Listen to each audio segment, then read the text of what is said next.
రాష్ట్రంలో ప్రజా పాలనని నిర్బంధన పాలన పెట్టిన రేవంత్ రెడ్డి మరి అక్రమంగా హరీష్ రావుని నిన్ను అరెస్ట్ చేసి స్టేషన్ తరలించడం దుర్మార్గం. మరి ఈ అక్రమాలతో నువ్వు ప్రజాపాలన చేయలేవు. ఇవాళ ప్రజల గొంతు నుంచి ప్రజల వైపు నుంచి ప్రశ్నిస్తూ ఉంటే మరి మీరు ఎక్కడ అడుగడుగున పోలీసులను పెట్టి నిర్బంధించి మరి ఈ రాష్ట్రంలో పరిపాలన చేయకుండా మీకు పరిపాలన చేతగాక మరి విమర్శలు చేయడం ప్రతిపక్షం పైన సిగ్గుచేటు.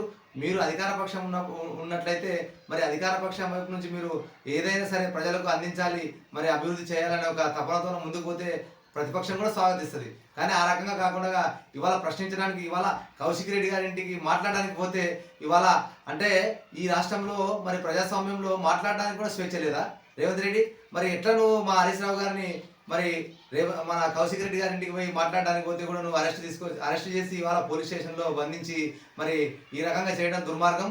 ఈ నిర్బంధాలతో ఈ ప్రజాపాలన కొనసాగించలేవు. మరి నీ నిర్బంధాలకు ఎవరు భయపడే ప్రసక్తి లేదు. ఈ రాష్ట్రంలో కేసీఆర్ గారి నాయకత్వంలో ఇవాళ తెలంగాణ 10 ఏళ్ల కాలంలో ఎంతో అభివృద్ధి చెందింది. నీకు చేతనైతే, నీకు దమ్ము ఉంటే మళ్ళీ అదే పరిపాలన కొనసాగించు, స్వాగతిస్తారు. కానీ మరి నువ్వు ఆ పరిపాలన గాలికి వదిలేసి ఇవాళ ప్రతిపక్షం పైన దాడులు దిగుతూ ఇవాళ వెకిలి చేష్టలు చేస్తూ మరి ఏ రంగం పైన కూడా అభివృద్ధి సాధించలేకపోతున్నావు. ఇవాళ నువ్వు ఇచ్చినటువంటి హామీలను గాలి కలిపినావు. ఇప్పుడు నువ్వు వచ్చి కరెక్ట్ రేపు డిసెంబర్కి 9వ తేదీ అవుతుంది. అంటే సంవత్సరం నేను సంవత్సరం లోపలనే దాదాపు మరి అన్ని హామీలు ఇచ్చినావు. 6 గ్యారెంటీ హామీలు చేస్తున్నావు. ఇవాళ ఏ గ్యారెంటీ లేదు. ఇవాళ రైతులకు రైతు భరోసా అన్నావు, రైతు భరోసా లేదు. మరి వ్యవసాయ కూలీలకు సంవత్సరానికి 12,000 ఇస్తున్నావు, మరి అది లేదు. వరి పంటకు బోనస్ అన్నావు, మరి 500 రూపాయల బోనస్ లేదు. మరి ఇవాళ ఎక్కడ ఉద్యోగాలు 2 లక్షల ఉద్యోగాలు అన్నావు.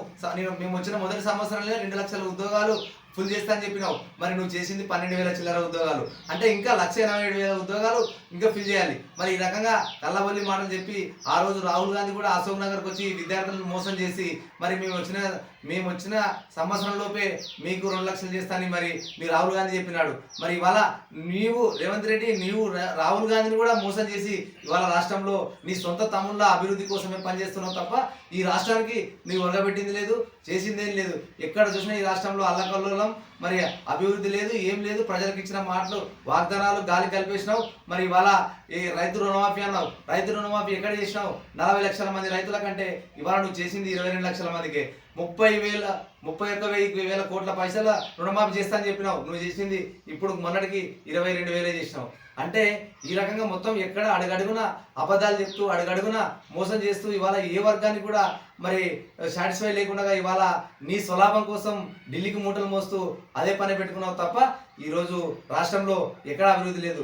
రైతు పండుగ చేస్తున్నావు, ఏం ముఖం పెట్టుకుని రైతు పండుగ చేస్తున్నావు, విజయోత్సవాలు చేస్తున్నావు. అసలు నువ్వు ఏం ఉద్ధరించినావో నువ్వు విజయోత్సవాలు ఈ రాష్ట్రంలో చేస్తున్నావు. నువ్వు ఏ వర్గానికన్నా తృప్తి ఉందా? నీ పరిపాలనలో ఇప్పటికే చాలా మంది రైతన్నలు చనిపోవడం జరిగింది. రైతు కష్టాలను పట్టించుకున్నావు, ప్రజల కష్టాలను పట్టించుకున్నావు, ఉద్యోగాల కష్టాలను పట్టించుకున్నావు. మరి విద్యార్థుల కష్టాలను కూడా పట్టించుకోలేని పరిస్థితుల్లో నువ్వు ఎలా నిద్రపోతున్నావు?